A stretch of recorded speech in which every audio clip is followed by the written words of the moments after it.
घर जमाई मुंशी प्रेमचंद की कहानी। हरिधन जेठ की दोपहरी में ऊख में पानी देकर आया और बाहर बैठा रहा। घर में से धुआं उठता नजर आता था। छन छन की आवाज भी आ रही थी। उसके दोनों साले उसके बाद आए और घर में चले गए।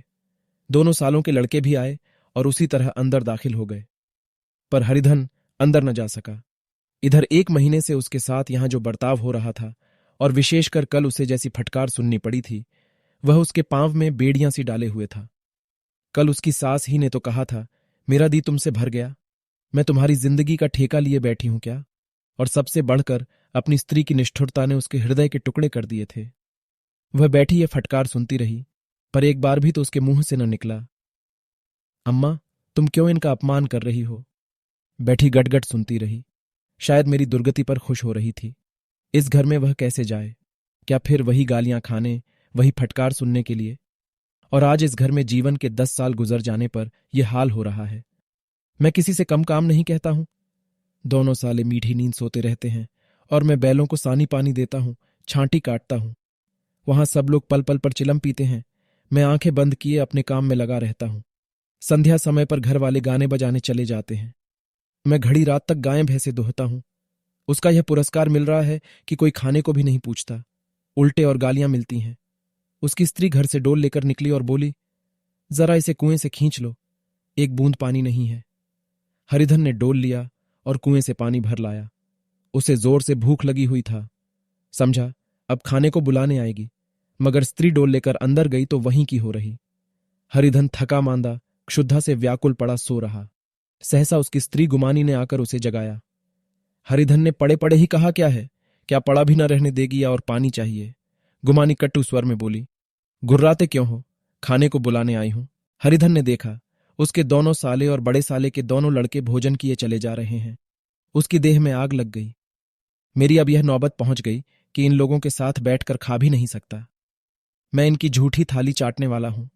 मैं इनका कुत्ता हूं जिसे खाने के बाद टुकड़ा रोटी डाल दी जाती है। यही घर है जहां आज से 10 साल पहले उसका कितना आदर सत्कार होता था। साले गुलाम बने रहते थे। सास मुंह जोहती रहती थी, स्त्री पूजा करती थी। तब उसके पास रुपये थे, जायदाद थी। अब वह दरिद्र है। उसकी सारी जायदाद को इन्हीं लोगों ने कूड़ा कर दिया। अब रोटियों के भी लाले हैं। उसके जी में एक ज्वाला सी उठी कि इसी वक्त अंदर जाकर सास को और साली को भिगो भिगो कर लगाए, पर जब्त करके रह गया। पड़े पड़े बोला, मुझे भूख नहीं है, आज ना खाऊंगा। गुमानी ने कहा, ना खाओगे मेरी बला से? हाँ नहीं तो खाओगे, तुम्हारे ही पेट में जाएगा, कुछ मेरे पेट में थोड़े ही जाएगा। हरिधन का क्रोध आंसू बन गया। ये मेरी स्त्री है जिसके लिए मैंने अपना सर्वस्व मिट्टी में मिला दिया। मुझे उल्लू बनाकर ये सब मुझे अब निकाल देना चाहते हैं। वह अब कहाँ जाए, क्या करें? उसकी सास आकर बोली, चलकर खा क्यों नहीं लेते जी, रूठते किस पर हो? यहां तुम्हारे नखरे सहने का किसी में बूता नहीं है। जो देते हैं वह मत देना, और क्या करोगे? तुमसे बेटी ब्याही है, कुछ तुम्हारी जिंदगी का ठेका नहीं लिया है। हरिधन ने मर्माहत होकर कहा, हां अम्मा, मेरी भूल थी कि मैं यही समझ रहा था। अब मेरे पास क्या है कि तुम मेरी जिंदगी का ठेका लोगी? जब मेरे पास धन भी था तब सब कुछ आता था। अब दरिद्र हूं, तुम क्यों बात पूछोगी? बूढ़ी सास भी मुंह फुलाकर भीतर चली गई। बच्चों के लिए बाप एक फालतू सी चीज, एक विलास की वस्तु है, जैसे घोड़े के लिए चने या बाबुओं के लिए मोहनभोग। मोहनभोग उम्र भर न मिले तो किसका नुकसान है, मगर एक दिन रोटी दाल के दर्शन न हो तो फिर देखिए क्या हाल होता है। पिता के दर्शन कभी कभी शाम सवेरे हो जाते हैं। वह बच्चे को उछालता है, दुलारता है, कभी गोद में लेकर या उंगली पकड़कर सैर कराने ले जाता है, और बस यही उसके कर्तव्य की इति है। वह परदेश चला जाए, बच्चे को परवाह नहीं होती, लेकिन मां तो बच्चे का सर्वस्व है। बालक 1 मिनट के लिए भी उसका वियोग नहीं सह सकता। पिता कोई हो उसे परवाह नहीं, केवल एक उछालने कुदाने वाला आदमी होना चाहिए। लेकिन माता तो अपनी होनी चाहिए, 16 आने अपनी। वही रूप, वही रंग, वही प्यार, वही सब कुछ। वह अगर नहीं है तो बालक के जीवन का स्रोत मानो सूख जाता है। फिर वह शिव का नंदी है, पर फूल या जल चढ़ाना लाजिमी नहीं, अख्तियारी है। हरिधन की माता का आज 10 साल हुए देहांत हो गया था। उस वक्त उसका विवाह हो चुका था। वह 16 साल का कुमार था, पर मां के मरते ही उसे मालूम हुआ कि मैं कितना निस्सहाय हूं। जैसे उस घर पर उसका अधिकार ही न रहा हो। बहनों के विवाह हो चुके थे, भाई कोई दूसरा न था। बेचारा अकेले घर में जाते भी डरता था। मां के लिए रोता था, पर मां की परछाई से डरता था। जिस कोठरी में उसमें देह त्याग किया था उधर आंखें तक न उठाता। घर में एक बुआ थी, वह हरिधन को बहुत दुलार करती। हरिधन को अब दूध ज्यादा मिलता, काम भी कम करना पड़ता। बुआ बार बार पूछती, बेटा कुछ खाओगे? बाप भी अब उसे ज्यादा प्यार करते। उसके लिए अलग एक गाय मंगवा दी।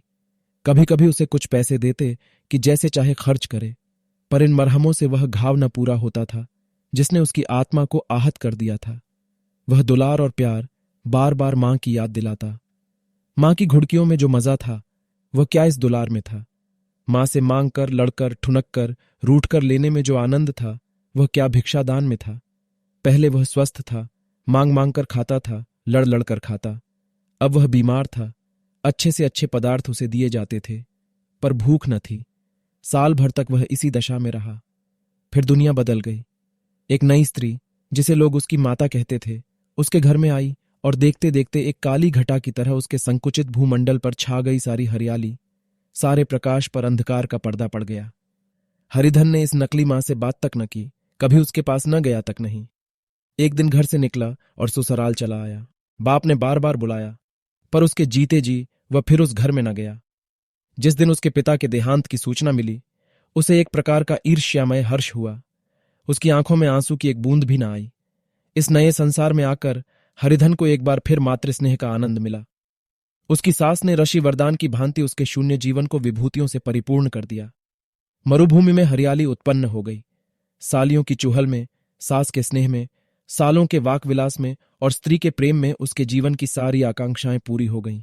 सास कहती, बेटा तुम इस घर को अपना ही समझो, तुम ही मेरी आंखों के तारे हो। वह उससे अपने लड़कों की, बहुओं की शिकायत करती। वह दिल में समझता था, सास जी मुझे अपने बेटों से भी ज्यादा चाहती है। बाप के मरते ही वह घर गया और अपने हिस्से की जायदाद को कूड़ा करके रुपयों की थैली लिए फिर आ गया। अब उसका दूना आदर सत्कार होने लगा। उसने अपनी सारी संपत्ति सास के चरणों पर अर्पण करके अपने जीवन को सार्थक कर दिया। अब तक उसे कभी कभी घर की याद आ जाती थी, अब भूल कर भी उसकी याद न आती, मानो वह उसके जीवन का कोई भीषण कांड था जिसे भूल जाना ही उसके लिए अच्छा था। वह सबसे पहले उठता, सबसे ज्यादा काम करता। उसका मनोयोग, उसका परिश्रम देखकर गांव के लोग दांतों उंगली दबाते थे। उसके ससुर का भाग्य बखारते, जिसे ऐसा दामाद मिल गया। लेकिन ज्यों ज्यों दिन गुजरते गए उसका मान सम्मान घटता गया। पहले देवता था, फिर घर का आदमी, अंत में घर का दास हो गया। रोटियों में भी बाधा पड़ गई, अपमान होने लगा। अगर घर के लोग भूखों मरते और साथ ही उसे भी मरना पड़ता तो उसे जरा भी शिकायत न होती। लेकिन जब वह देखता और लोग मूंछों पर ताव दे रहे हैं, केवल मैं ही दूध की मक्खी बना दिया गया हूं, तो उसके अंतस्तल से एक लंबी ठंडी आह निकल जाती। अभी उसकी उम्र कुछ 25 साल की तो थी। इतनी उम्र इस घर में कैसे गुजरेगी? और तो और उसकी स्त्री ने भी आंखें फेर लीं। यह उस विपत्ति का सबसे क्रूर दृश्य था।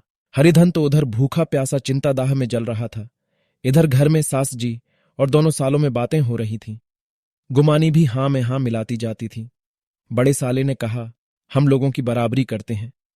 यह नहीं समझते कि किसी ने उसकी जिंदगी भर का बीड़ा थोड़े ही लिया है। 10 साल हो गए, इतने दिनों में क्या 2-3 हजार न हड़प गए होंगे।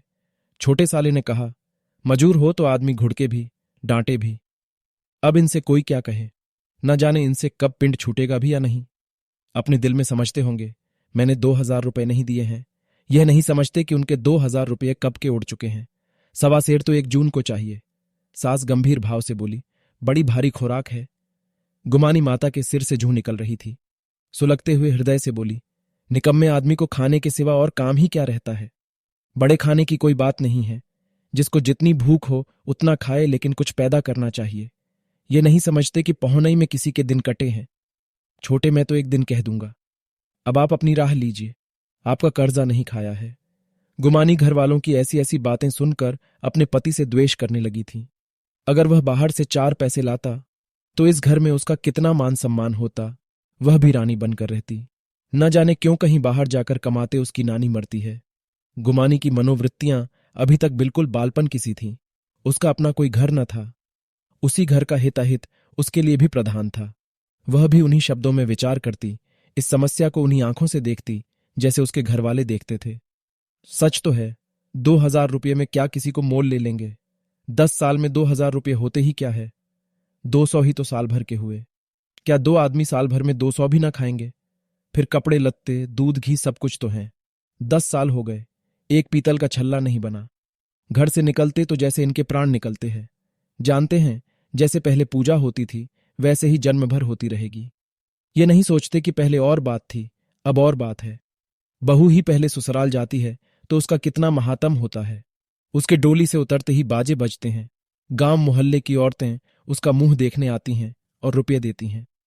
महीनों उसे घर भर से अच्छा खाने को मिलता है, अच्छा पहनने को, कोई काम नहीं लिया जाता। लेकिन 6 महीने बाद कोई उसकी बात भी नहीं पूछता। वह घर भर की लौड़ी हो जाती है। उनके घर में मेरी तो वही गति होती। फिर काहे को रोना? जो ये कहो कि मैं तो काम करता हूं तो तुम्हारी भूल है, मजूर और बात है। उसे आदमी डांटता भी है, मारता भी है, जब चाहता है रखता है, जब जी चाहता है निकाल देता है, कसकर काम लेता है। यह नहीं कि जब जी में आया कुछ काम किया, जब जी में आया पढ़कर सो रहे। हरिधन भी पड़ा अंदर ही अंदर सुलग रहा था कि दोनों साले बाहर आए और बड़े साहब बोले, भैया उठो, तीसरा पहर ढल गया, कब तक सोते रहोगे? सारा खेत पड़ा है। हरिधन चट से उठ बैठा और तीव्र स्वर में बोला, क्या तुम लोगों में मुझे उल्लू समझ लिया है? दोनों साले हक्का बक्का हो गए। जिस आदमी ने कभी जबान नहीं खोली, हमेशा गुलामों की तरह हाथ बांधे हाजिर रहा, वह आज एकाएक इतना आत्माभिमानी हो गया, ये उनको चौंका देने के लिए काफी था। कुछ जवाब न सूझा। हरिधन ने देखा इन दोनों के कदम उखड़ गए हैं तो एक धक्का और देने की प्रबल इच्छा को न रोक सका। उसी ढंग से बोला, मेरी भी आंखें हैं, अंधा नहीं हूं, न बहरा ही हूं। छाती फाड़कर काम करूं और उस पर भी कुत्ता समझा जाऊं, ऐसे गड्ढे कहीं और होंगे। अब बड़े साले भी गर्म पड़े, तुम्हें किसी ने यहां बांध तो नहीं रखा है? अब की हरिधन लाजवाब हुआ। कोई बात न सूझी। बड़े ने फिर उसी ढंग से कहा, अगर तुम यह चाहो कि जन्म भर पाहुने बने रहो और तुम्हारा वैसा ही आदर सत्कार होता रहेगे तो हमारे बस की बात नहीं है। हरिधन ने आंखें निकाल कर कहा, क्या मैं तुम लोगों से कम काम करता हूं? बड़े, यह कौन कहता है? हरिधन, तो तुम्हारे घर की यही नीति है कि जो सबसे ज्यादा काम करे वही भूखों मारा जाए। बड़े, तुम खुद खाने नहीं गए? क्या कोई तुम्हारे मुंह में कौर डाल देता? हरिधन ने होंठ चबाकर कहा, मैं खुद खाने नहीं गया, कहते तुम्हें लाज नहीं आती? नहीं आई थी बहन तुम्हें बुलाने? हरिधन की आंखों में खून उतर गया, दांत पीस कर रह गया। छोटे साले ने कहा, अम्मा भी आई थी, तुमने कह दिया मुझे भूख नहीं है तो क्या करती? सास भीतर से लपकी चली आ रही थी। ये बात सुनकर बोली, कितना कहकर हार गई, कोई उठे ना तो मैं क्या करूं? हरिधन ने विष, खून और आग से भरे हुए स्वर में कहा, मैं तुम्हारे लड़कों का जूठा खाने के लिए हूं। मैं कुत्ता हूं कि तुम लोग खाकर मेरे सामने रुखी रोटी का टुकड़ा फेंक दो? बुढ़िया ने ऐंठ कर कहा, तो क्या तुम लड़कों की बराबरी करोगे? हरिधन परास्त हो गया। बुढ़िया के एक ही वाक प्रहार ने उसका का काम तमाम कर दिया। उसकी तनी हुई भवें ढीली पड़ गई, आंखों की आग बुझ गई, फड़कते हुए नथने शांत हो गए। किसी आहत मनुष्य की भांति वह जमीन पर गिर पड़ा। क्या तुम मेरे लड़कों की बराबरी करोगे? यह वाक्य एक लंबे भाले की तरह उसके हृदय में चुभता चला जाता था। न हृदय का अंत था, न उस भाले का। सारे घर ने खाया, पर हरिधन न उठा। सास ने मनाया, सालियों ने मनाया, ससुर ने मनाया, दोनों साले मनाकर हार गए। हरिधन न उठा। वहां द्वार पर एक टाट पड़ा था, उसे उठाकर सबसे अलग कुएं पर ले गया और जगत पर बिछाकर पड़ा रहा। रात भीग चुकी थी। अनंत आकाश में उज्ज्वल तारे बालकों की भांति क्रीड़ा कर रहे थे। कोई नाचता था, कोई उछलता था, कोई हंसता था, कोई आंखें मींचकर फिर खोल देता था। रह रहकर कोई साहसी बालक सपाटा भरकर एक पल में उस विस्तृत क्षेत्र को पार कर लेता था और न जाने कहां छा जाता था। हरिधन को अपना बचपन याद आया, जब वह भी इसी तरह क्रीड़ा करता था।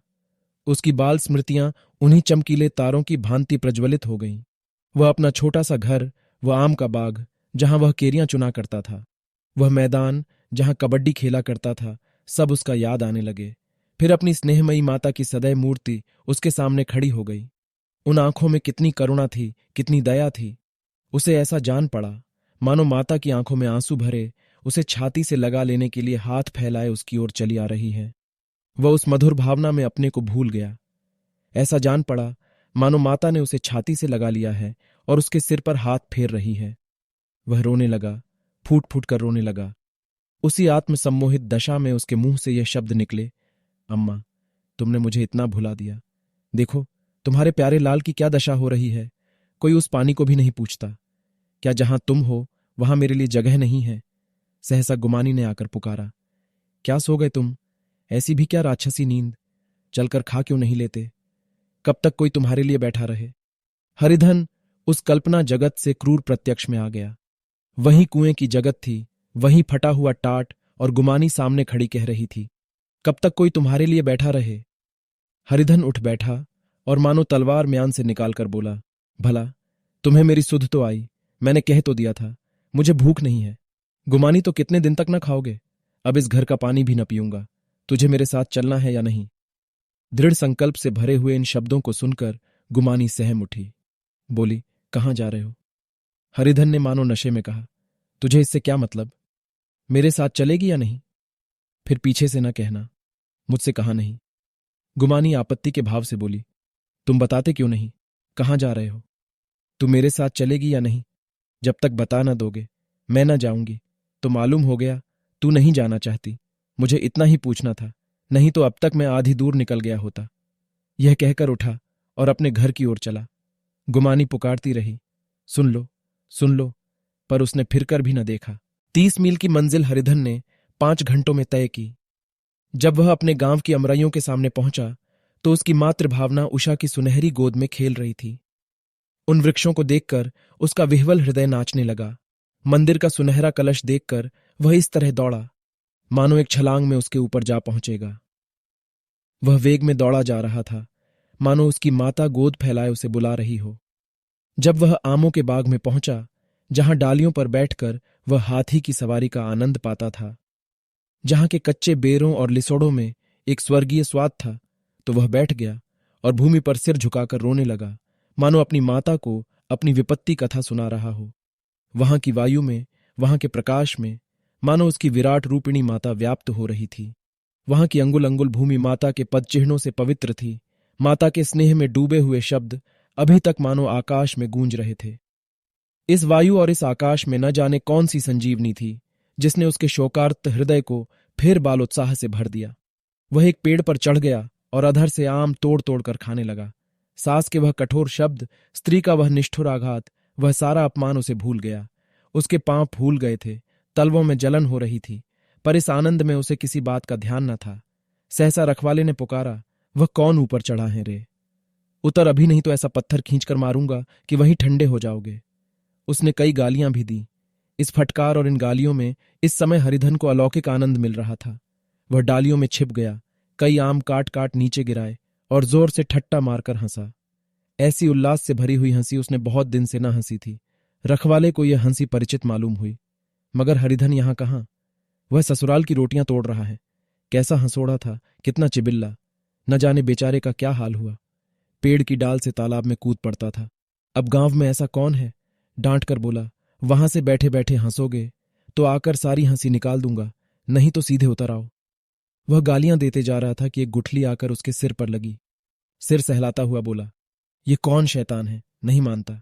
ठहर तो, मैं आकर तेरी खबर लेता हूं। उसने अपनी लकड़ी नीचे रख दी और बंदरों की तरह चटपट ऊपर चढ़ गया। देखा तो हरिधन बैठा मुस्कुरा रहा है। चकित होकर बोला, अरे हरिधन, तुम यहां कब आए? इस पेड़ पर कब से बैठे हो? दोनों बचपन के सखा वहीं गले मिले, यहां कब आए? चलो घर चलो। भले आदमी, क्या वहां आम भी मयस्सर न होते थे? हरिधन ने मुस्कुराकर कहा, मंगरू, इन आमों में जो स्वाद है वह और कहीं के आमों में नहीं है। गांव का क्या रंग ढंग है। मंगरू, सब चैन चान है भैया। तुमने तो जैसे नाता ही तोड़ लिया। इस तरह कोई अपना गांव घर छोड़ देता है? जब से तुम्हारे दादा मरे, सारी गिरस्ती चौपट हो गई। 2 छोटे छोटे लड़के हैं, उनके लिए क्या होता है? हरिधन, अब उस गिरस्ती से क्या वास्ता है भाई? मैं तो अपना ले दे चुका। मजूरी तो मिलेगी ना? तुम्हारी गैया ही चरा दिया करूंगा, मुझे खाने को दे देना। मंगरू ने अविश्वास के भाव से कहा, अरे भैया, कैसी बातें करते हो? तुम्हारे लिए जान हाजिर है। क्या ससुराल में अब न रहोगे? कोई चिंता नहीं, पहले तो तुम्हारा घर ही है, उसे संभालो। छोटे छोटे बच्चे हैं, उनको पालो। तुम नई अम्मा से नाहक डरते थे, बड़ी सीधी है बेचारी, बस अपनी मां समझो। तुम्हें पाकर तो निहाल हो जाएगी। अच्छा, घरवाली को भी तो लाओगे? हरिधन, उसका अब मुंह न देखूंगा। मेरे लिए वह मर गई। मंगरू तो दूसरी सगाई हो जाएगी। अब की ऐसी मेहरिया ला दूंगा कि उसके पैर धो धो कर पियोगे। लेकिन कहीं पहली भी आ गई तो? हरिधन, वह न आएगी। हरिधन अपने घर पहुंचा तो दोनों भाई, भैया आए, भैया आए कहकर भीतर दौड़े और मां को खबर दी। उस घर में कदम रखते ही हरिधन को ऐसी शांत महिमा का अनुभव हुआ मानो वह अपनी मां की गोद में बैठा हुआ है। इतने दिनों ठोकरें खाने से उसका हृदय कोमल हो गया था। जहां पहले अभिमान था, आग्रह था, हेकड़ी थी, वहां अब निराशा थी, पराजय और याचना थी। बीमारी का जोर कम हो चला था, अब मामूली दवा भी असर कर सकती थी। किले की दीवारें छिद चुकी थीं, अब उसमें घुस जाना असाध्य न था। वही घर जिससे वह एक दिन विरक्त हो गया था, अब गोद फैलाए उसे आश्रय देने को तैयार था। हरिधन का निर्वलंब मन यह आश्रय पाकर मानो तृप्त हो गया। शाम को विमाता ने कहा, बेटा तुम घर आ गए, हमारे धन्य भाग। अब इन बच्चों को पालो। मां का नाता न सही, बाप का नाता तो है ही। मुझे एक रोटी दे देना, खाकर एक कोने में पड़ी रहूंगी। तुम्हारी अम्मा से मेरी बहन का नाता है, उस नाते से तुम मेरे लड़के होते हो। हरिधन ने मातृ विह्वल आंखों से विमाता के रूप में अपनी माता के दर्शन किए। घर के एक एक कोने से मातृ स्मृतियों की छटा चांदनी की भांति छिटकी हुई थी। विमाता का प्रौढ़ मुखमंडल भी उसी छटा से रंजित था। दूसरे दिन हरिधन फिर कंधे पर हल रखकर खेत को चला। उसके मुख पर उल्लास था और आंखों में गर्व। वह अब किसी का आश्रित नहीं, आश्रयदाता था। किसी के द्वार का भिक्षुक नहीं, घर का रक्षक था। एक दिन उसने सुना गुमानी ने दूसरा घर कर लिया। मां से बोला, तुमने सुना काकी, गुमानी ने घर कर लिया। काकी ने कहा, घर क्या कर लेगी, ठट्ठा है। बिरादरी में ऐसा अंधेर, पंचायत नहीं, अदालत तो है। हरिधन ने कहा, नहीं काकी, बहुत अच्छा हुआ। ला महावीर जी को लड्डू चढ़ा आऊं। मैं तो डर रहा था कहीं मेरे गले ना आ पड़े। भगवान ने मेरी सुन ली। मैं वहां से यही ठान कर चला था, अब उसका मुंह न देखूंगा।